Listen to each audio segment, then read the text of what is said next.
اسلام بڑا شائستگی کا، تہذیب کا، معتدل اور خوبصورت دین ہے۔ انسانی زندگی میں کوئی شخص کوئی بھی کام کرتا ہو، لیکن اگر وہ کام بے ترتیب ہو، بے ڈھنگ ہو، غیر منظم ہو، تو اس کام کا سارا حسن ضائع ہو جاتا ہے۔ اسلام یہ چاہتا ہے کہ ہر کام ترتیب سے کیا جائے، مرتب کر کے کیا جائے، منظم انداز سے کیا جائے۔ انسان اپنی زندگی میں عبادت سے لے کر تجارت تک اپنی زندگی کے ہر شعبے میں نظم و ضبط کا مظاہرہ کرے۔ اگر چیزیں نظم و ضبط سے ہٹ جاتی ہیں، قاعدے سے ہٹ جاتی ہیں، تو کوئی بھی کام ہونے کے باوجود بھی لطف نہیں دیتا، فائدہ مند نہیں ہوتا۔ ہم یہ دیکھتے ہیں کہ مسلمانوں نے بہت ساری چیزوں کو بے ترتیب کر لیا ہے۔ ہماری زندگیوں میں ہر چیز ہے، نظم و ضبط نہیں ہے، وقت کی پابندی نہیں ہے، وقت کی قدر نہیں ہے۔ روزمرہ کے معاملات کے اندر ہم اپنے معاملات کو ترتیب سے نہیں چلاتے۔ کبھی کوئی کام کرتے ہیں تو اسے کیے ہی جاتے ہیں، اعتدال سے ہٹ جاتے ہیں، اور پھر اسی کام کو اس طرح چھوڑ دیتے ہیں کہ جیسے کبھی کوئی لینا دینا ہی نہیں تھا۔ اس سے انسان ایک بھرپور زندگی نہیں گزار سکتا، وہ وقتی اور جذباتی فیصلوں کا قائل ہو جاتا ہے۔ اس کی زندگی کے اندر ہر چیز ایک مخصوص وقت کے لیے اور ایک مخصوص ٹائم کے لیے آتی ہے، اور ایک مخصوص ٹائم کے لیے وہ چیز وہاں سے رخصت ہو جاتی ہے۔ اس میں کوئی شک نہیں کہ ہم انسان ہیں، ہمارے اندر کمزوریاں ہیں، باوجود کوشش کے بڑی جگہوں پہ غلطیاں، سستیاں، کمزوریاں رہ جاتی ہیں۔ لیکن کچھ لوگ اپنے ذہن سے کوئی منصوبہ بندی کرنا ہی نہیں چاہتے۔ ہو جائے گا، اللہ کرم کرے گا، اللہ بڑا مہربان ہے۔ بھئی یہ ساری باتیں ٹھیک ہیں، لیکن اسی کریم رب نے کہا ہے صبح اٹھو، اسی کریم رب نے کہا ہے کہ وقت پر نیند پوری کرو، اسی کریم رب نے کہا ہے کہ ان الصلاۃ کانت علی المؤمنین کتابا موقوتا، فرمایا بے شک نماز مسلمانوں پر مقررہ وقت پر فرض ہے۔ اسے اپنی ترتیب سے، وقت کے حساب سے تم نے ادا کرنا ہے۔ یہ نہیں ہو سکتا کہ تم کہو جی میری آنکھ 9 بجے کھلتی ہے تو میں فجر 9 بجے پڑھوں گا، اس کا ٹائم 6 بجے ہے تو تمہیں 6 بجے ہی فجر پڑھنی پڑے گی۔ اپنے مقررہ وقت پر چیزیں جب تک نہیں رہیں گی تب تک رضا الہی کا حصول بھی ممکن نہیں ہوتا۔ ہم چونکہ غیر منظم زندگی گزارتے ہیں، بے ترتیب زندگی گزارتے ہیں، تو اس لیے بہت سارے کام جو کرنے کی ہم پوزیشن میں بھی ہوتے ہیں وہ کام بھی ہم سے ہو نہیں پاتے۔ ایک تو بہت سارا مسئلہ لوگوں کا یہ ہے کہ کل کر لیں گے، انشاءاللہ ہو جائے گا، آپ دعا کریں ہو جائے گا، آپ فکر نہ کریں ہو جائے گا۔ اس کا معنی کوئی نہیں نا، اس کا مطلب کوئی نہیں۔ آپ کیا کہہ رہے ہیں؟ آپ کہیں میں نے شروع کر دیا ہے، آپ دعا کریں۔ آپ یہ کہیں کہ میں نے پوری کوششیں لگا دی ہیں، آپ اچھی امید رکھیں اللہ سے، لیکن آپ سٹارٹ ہی نہیں کر رہے اور آپ کہہ رہے ہیں دعا کریں۔ یہ کیسے ہوگا؟ جب تک نظم و ضبط کا، آداب کا، حدود کا، قاعدے قانون کا پورا خیال ہی نہ رکھا جائے۔ حضرت سید فیض الحسن شاہ صاحب رحمۃ اللہ تعالیٰ علیہ فرماتے ہیں کہ ایک خاتون بڑی عجلت پسند تھی، جلد باز تھی، تو اس کا شوہر اس کی چیزوں سے بڑا پریشان تھا، جلدی میں آدھا کام کرتی تھی، آدھا کام خراب کر دیتی تھی، تو اکثر آ کے کہتی تھی دعا کریں بڑا مارتا ہے۔ اگرچہ اس کا مارنا پھر بھی درست نہیں تھا، لیکن وہ دیہاتوں میں آپ کو پتہ ہے نا، بعض لوگ بڑی جہالت کا مظاہرہ کرتے ہیں، اس قدر زیادہ شدت کے ساتھ تکلیف دیتے ہیں کہ جو بالکل نازیبا ہو جاتی ہے۔ ایک دن اس نے آ کے کہا کہ پیر صاحب کوئی سمجھاؤ، بڑا ماردہ ہے۔ تو آپ نے فرمایا تو سنا ہے بڑی جلد باز ہے، کام نظم و ضبط سے نہیں کرتی۔ کہنے لگی جی دیکھیں جی کیا نظم و ضبط اور کیا معاملہ، کل اس نے مجھے کہا دال پکا دو تو میں نے اس میں گھی بھی ڈالا ہے، مرچیں بھی ڈالی ہیں، پیاز بھی ڈالا ہے، لہسن بھی ڈالا ہے، ہلدی بھی ڈالی ہے، بس ذرا جلدی میں نے دال ہی تو نہیں ڈالی۔ تو اب یہ کو مارنے والی بات ہے؟ ہر شے ہے، ایک شے ہی نہیں۔ ہمارے ہاں بہت سارے لوگ ایسے ہیں جو جلدی میں اصل کو ہی بھول جاتے ہیں۔ وہ کہتے ہیں باقی میں نے سارے کیے، کوئی رہ تو نہیں نہ گیا، سارے کیے، ایک ہی نہیں نہ کیا، اور بھائی جو اصل تھا وہ تو رہ گیا۔ نظم و ضبط، قاعدہ، قانون، جب تک ہمارے اپنے اندر، میں دوستوں سے کہہ رہا تھا پھر کہتا ہوں، میرے اسلاف فرمایا کرتے تھے جو والد تہجد نہ پڑھے اس کے بچے فجر نہیں پڑھتے۔ والد کو جب تک وہ سحری میں سجدہ ریز نہیں دیکھیں گے اتنی دیر تک آپ ان سے 1.5-2 گھنٹے پہلے اٹھیں گے تو پھر وہ اٹھیں گے۔ لیکن اگر کہا جائے کہ پتر میں تھکیاں تو تم مسیتے جا، تو یہ ہو سکتا نہیں کہ وہ جائے، کیونکہ ہماری زندگی سے نظم و ضبط بچے سیکھیں گے، ہمارے ماحول سے وہ محنت کو، مشقت کو، کوشش کو وہ سیکھیں گے۔ اگر ہم اپنے ماحول میں نظم و ضبط نہیں لائیں گے تو آنے والی نسل کے اندر نظم و ضبط منتقل ہو سکتا، تو اس کے منتقل کرنے کے لیے ضروری ہے کہ پہلے ہماری زندگی کے اندر نظم و ضبط۔ آپ دیکھیں شریعت اسلامیہ نے ہر کام کا نظم و ضبط بنایا ہے۔ نماز اللہ کی عبادت ہے نا، بستر سے اٹھ کر سیدھا مسجد میں آ کے جہاں آپ کا جی چاہے نماز پڑھنے کی اجازت نہیں ہے۔ آپ اٹھیں، آپ کا لباس پاک ہونا چاہیے، آپ نے وضو کیا ہوا ہو، آپ کو سمت قبلہ کا پتہ ہو، آپ کا منہ کعبہ شریف کی طرف ہو، جس جگہ آپ نے نماز پڑھنی ہے وہ جگہ پاک ہو، آپ کا لباس پاک ہو، وقت کا تعین ہو، نماز کے آداب آپ کو آتے ہوں، آپ بیت اللہ شریف کی طرف رخ کریں گے، کانوں تک ہاتھ اٹھائیں گے، آپ ان ہاتھوں کو منظم طریقے سے باندھیں گے، وقت پر رکوع کریں گے، رکوع میں کمر سیدھی ہونی چاہیے۔ آپ رکوع سے اٹھیں گے تو ایسے نہیں کہ کوئی بات نہیں اللہ قبول کر لے گا، جب تک آپ کی کمر پوری ٹھیک نہیں ہوتی رکوع سے اٹھتے وقت آپ کی نماز مکمل نہیں ہوتی۔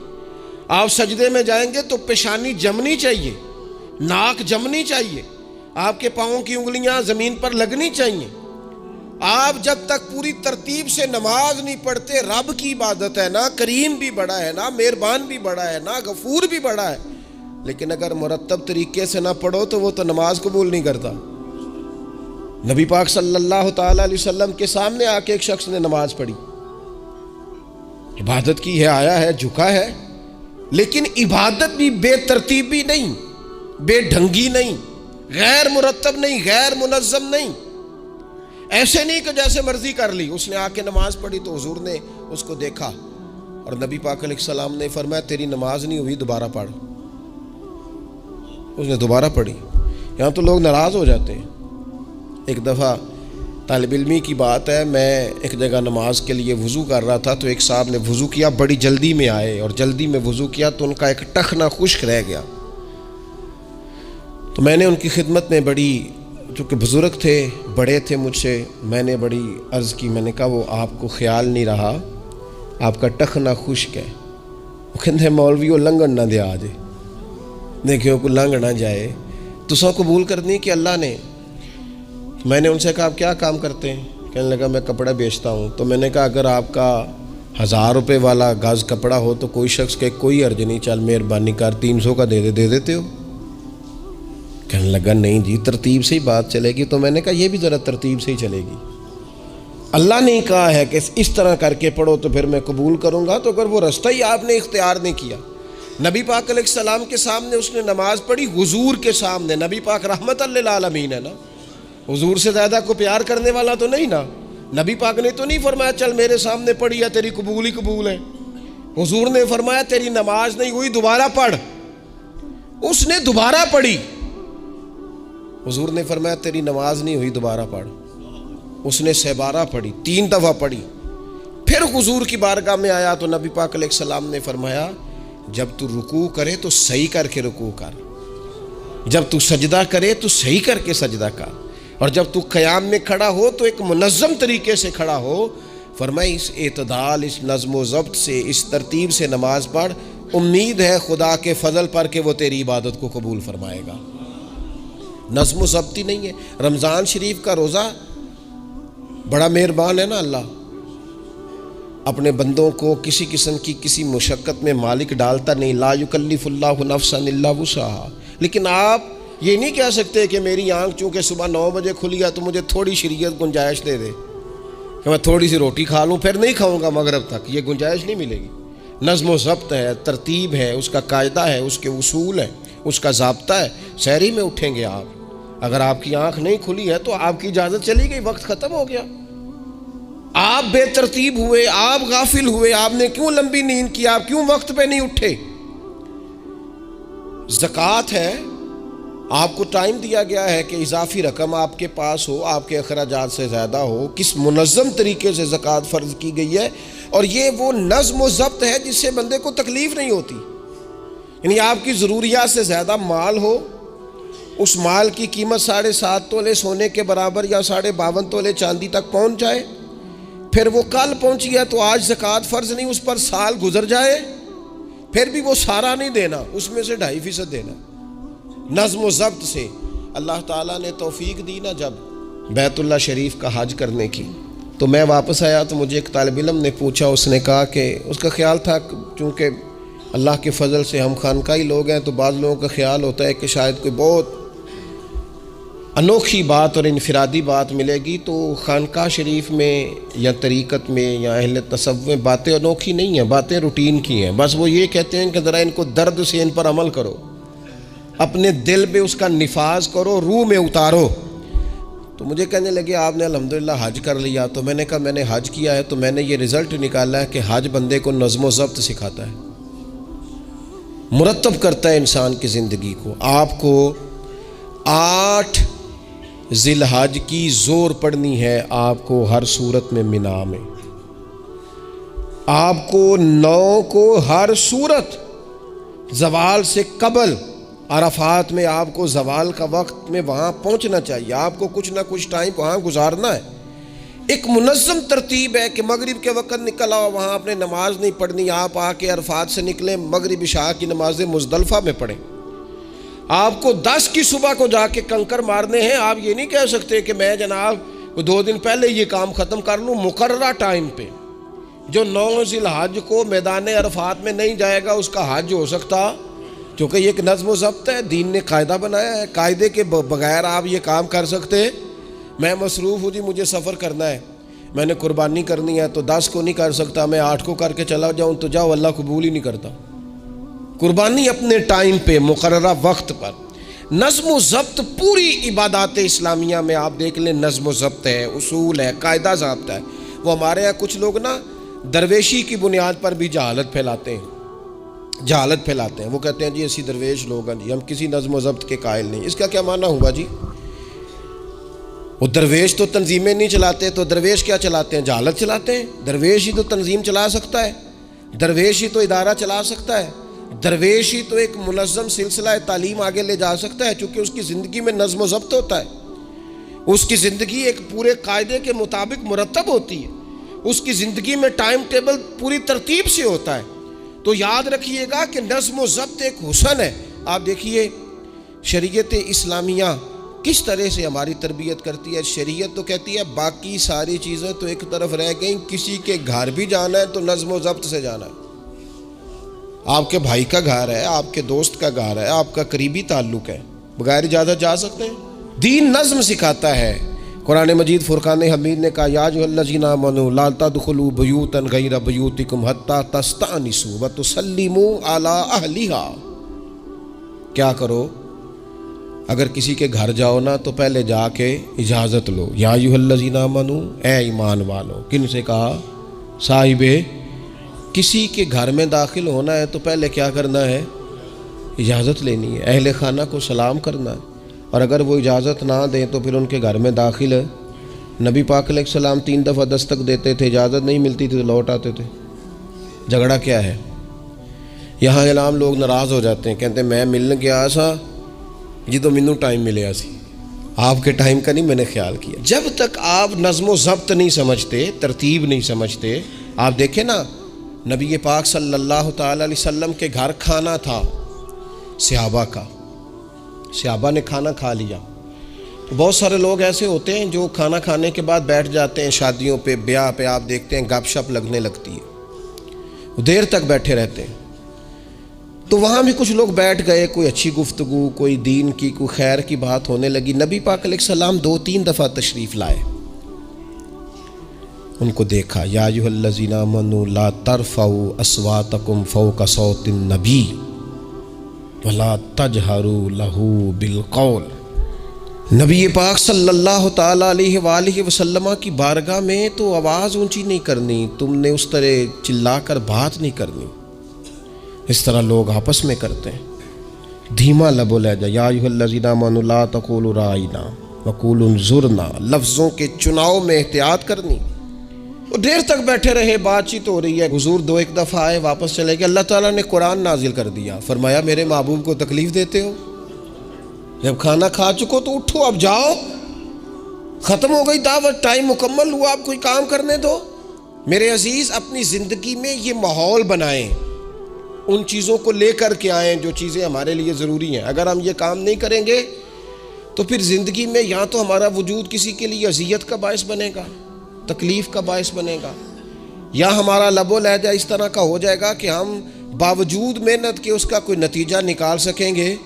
محنت ہو رہی ہے لیکن نظم و ضبط سے نہیں ہو رہی، بے ترتیب ہو رہی ہے، بے تکی ہو رہی ہے، تو بجائے زیادہ مشقت کے نتیجہ تھوڑا آئے گا۔ اس لیے نظم و ضبط اپنی زندگی میں، قاعدہ قانون۔ میرے رسول پاک علیہ الصلاۃ والسلام نہ لوگوں کو قانون توڑنے سے منع کرتے، حضور علیہ الصلاۃ والسلام لوگوں کو اطاعت امیر کا حکم دیتے، امیر کی فرما برداری کی بات سناتے، فرماتے اگر تمہارے اوپر نک کٹا حبشی غلام بھی امیر بنا دیا جائے جو کتاب اللہ کے مطابق تمہیں حکم دے، تو اللہ کے محبوب فرماتے ہیں اس کی بات بھی سننا اور اس کی فرما برداری بھی کرنا، پیچھے نہ ہٹنا۔ تم یہ نہ دیکھنا کہ یار یہ تو نک کٹا حبشی غلام ہے اور میں تو معاذ اللہ اس سے بہتر ہوں، اس کی فرما برداری کرنا۔ اس لیے کہ نظم و ضبط قائم رہتا ہے جب لوگ قانون کی پابندی کرتے ہیں، اور جب قانون کی پابندی نہیں ہوتی، جہاں قیام عدل نہ ہو وہاں قرار ہو سکتا ہے۔ حضرت عمر جیسے لوگ اگر عدالتوں میں پیش ہو سکتے ہیں، اگر خود رسول پاک علیہ السلام اپنا آپ پیش کرتے ہیں صحابی سے، وہ کہتے ہیں جی آپ نے مجھے چبو دیا ہے صفیں سیدھی کرتے تیر یا نیزہ، تو میں بدلہ لوں گا، تو حضور پیش کرتے ہیں اپنا آپ، حالانکہ وہ تو دور محبت تھا، عرض کی حضور کس نے بدلہ لینا تھا، نہ آپ نے کوئی تکلیف دی تھی، یہ تو وجود چومنے کا بہانہ تھا۔ لیکن نبی کریم علیہ الصلاۃ والسلام نے جو ہمارے سامنے اسوہ رکھا ہے، اس میں یہ ہے کہ یہ نظم اس طرح کا ہونا چاہیے کہ کوئی شخص بھی قاعدے قانون سے بالا تر۔ حضور علیہ السلام نے فرمایا 3 لوگ سفر کریں تو ایک کو امیر بنا لیں، ورنہ بار بار بحث ہوگی، ایک کہے گا یہاں ٹھہرنا ہے، یہاں کھانا کھانا ہے، یہاں نماز پڑھنی ہے، دوسرا کہے گا یہاں۔ 3 سفر کرو تو ایک کو اپنا امیر مان لو۔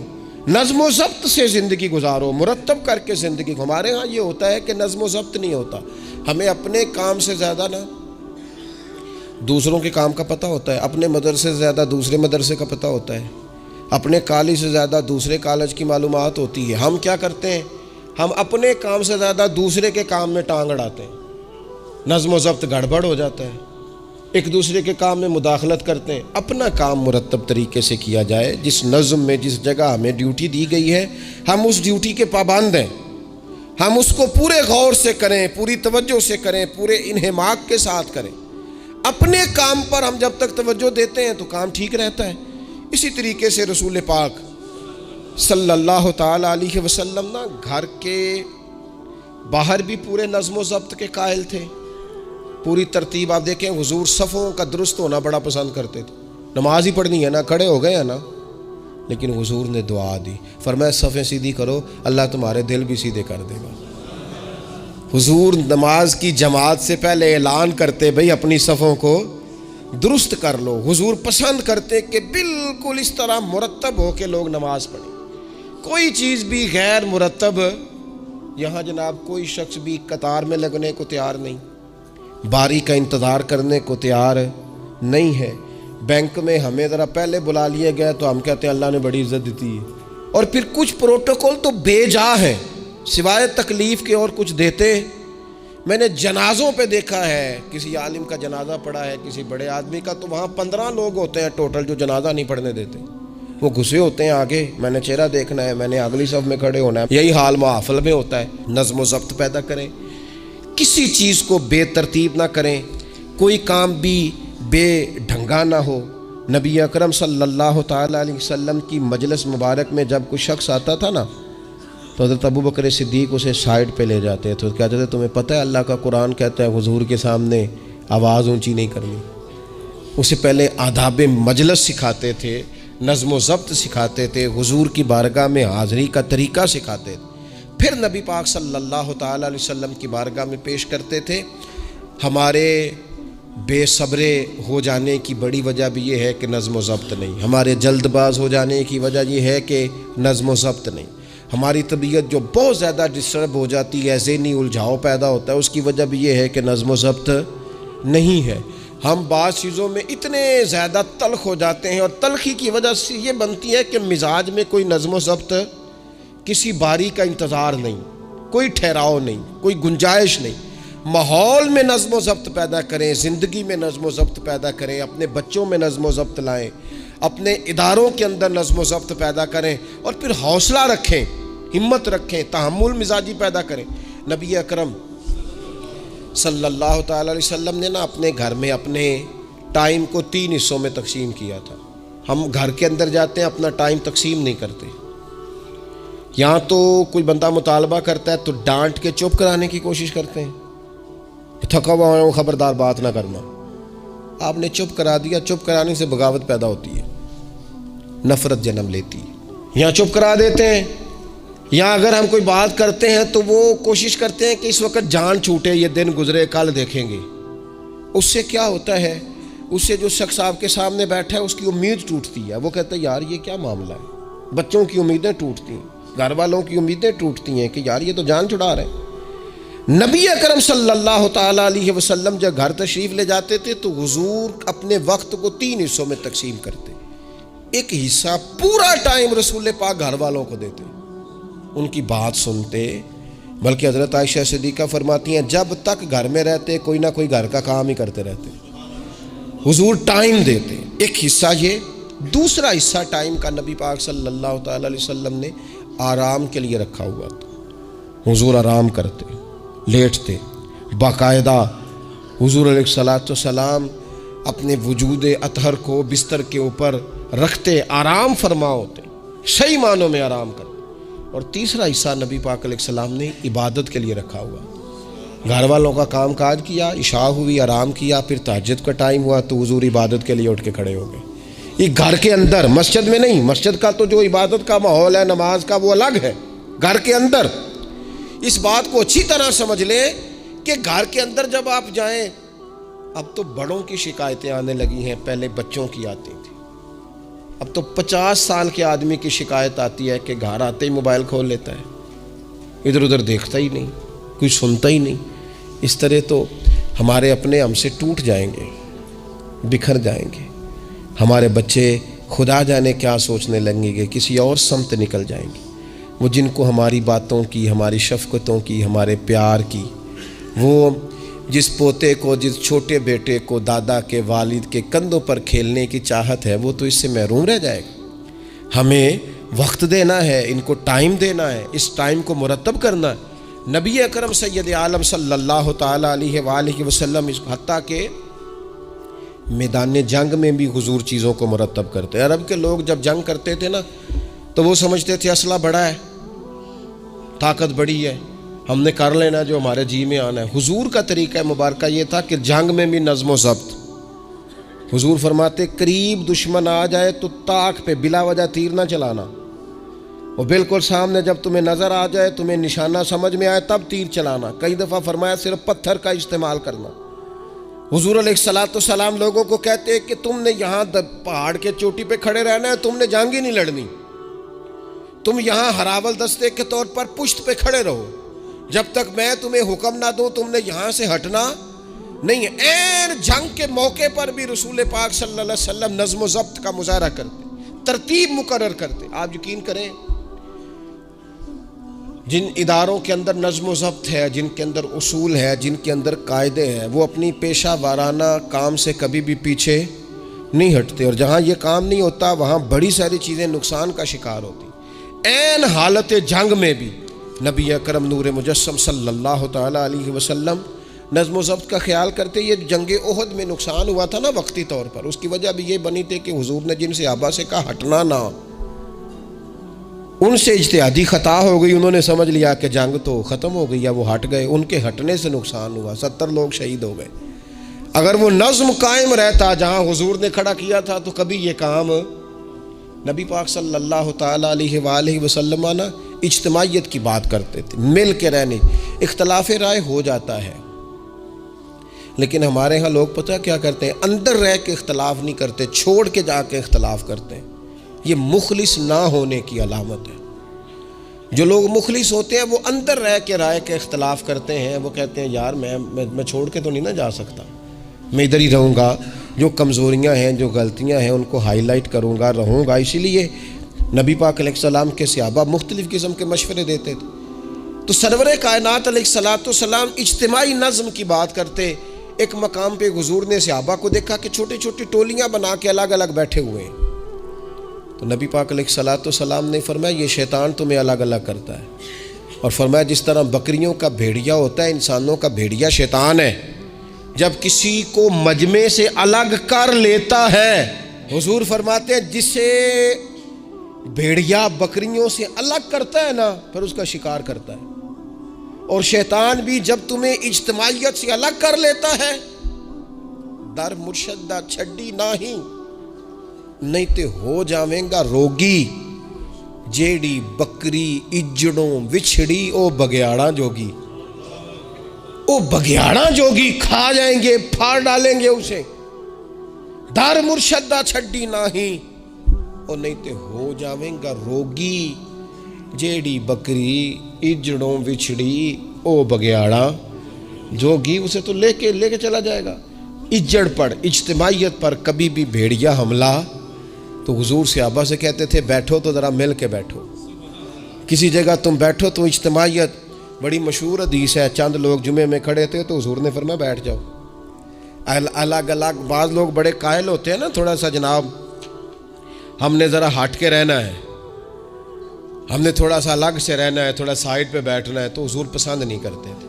فرمایا اکٹھے بیٹھو، مجمع کی صورت میں بیٹھو۔ بلکہ حضور علیہ السلام نے یہ تو اجتماعی نماز کا حکم دیا نا، فرمایا جس علاقے میں 3 مسلمان بھی بستے ہوں نا، وہ بھی باجماعت نماز پڑھیں۔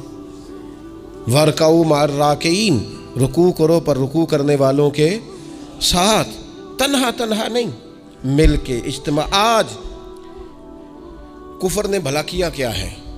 اس نے مسلمانوں کی اجتماعیت کوئی توڑا ہے، نظم و ضبط کوئی تو توڑا ہے۔ 57 اسلامی ممالک ہونے کے باوجود نظم و ضبط نہیں، اور وہاں ایک ملک ہے امریکہ، اپنی ریاستوں کو ساتھ ملا کے اس طرح گٹھ جوڑ کیا ہے کہ وہ سب پر بھاری ہوتا جاتا ہے معاذ اللہ۔ اگر نظم و ضبط، اور یہ ہمارے ہاں بھی نہیں ہے، روٹین میں چھوٹے چھوٹے اختلافات ہوتے ہیں لوگوں کے بیچ، لیکن ایک دوسرے کو ملنا پسند نہیں کرتے، سلام کلام پسند نہیں کرتے، نفرت کا اظہار۔ تو جب گلی محلوں میں نظم و ضبط نہیں، ٹولیاں بنی ہوئی ہیں، گروہ بنے ہوئے ہیں، چھوٹی چھوٹی باتوں میں لوگوں نے الگ الگ ماحول بنا دیا ہے۔ بلکہ بعض لوگ تو باقاعدہ بڑے ماہر ہوتے ہیں خاندان میں لڑائی کیسے کرانی ہے، محلے میں فساد کیسے ڈلوانا ہے، لوگوں کو کس طرح کر کے توڑنا ہے، کیا ایسا کام کرنا ہے جس سے کہ لوگ زیادہ سے زیادہ ٹوٹ جائیں۔ تو اپنی زندگی کے اندر، اپنے ماحول کے اندر، اپنی طبیعت کے اندر نظم و ضبط لائیں گے۔ بہت سارے لوگ ہیں جو خود بھی وقت ضائع کرتے ہیں، اگر کہیں چلے جائیں تو اس کا بھی پورا ہی وقت ضائع کرتے ہیں، پورا ٹائم، یعنی اس پہ کتنا پیسہ لگتا ہوگا، موبائل کا کتنا بل آتا ہوگا، ٹائم کتنا ضائع ہوتا ہوگا۔ اور پھر سناؤ، مثلاً کی سنائیے جی، اس کا کوئی معنی ہے؟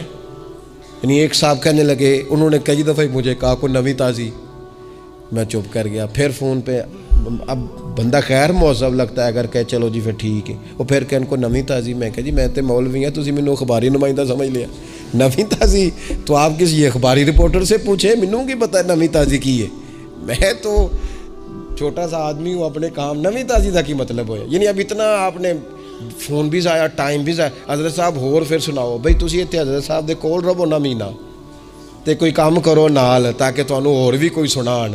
حضرت صاحب تانوں کی سنان، لیکن شرط یہ ہے کہ ہم نظم و ضبط والے بنے، ایک جملہ بھی ضائع نہیں، اضافی نہیں۔ اس میں کہا کرتا ہوں دوسروں کو بہت ساری چیزیں سکھانے سے بہتر ہے ہم بہت سارے لوگوں سے خود سیکھنا شروع کر دیں، اپنی زندگی میں سیکھیں۔ اللہ تبارک و تعالی مجھے آپ کو توفیق عمل عطا فرمائے۔ آخر دعوانا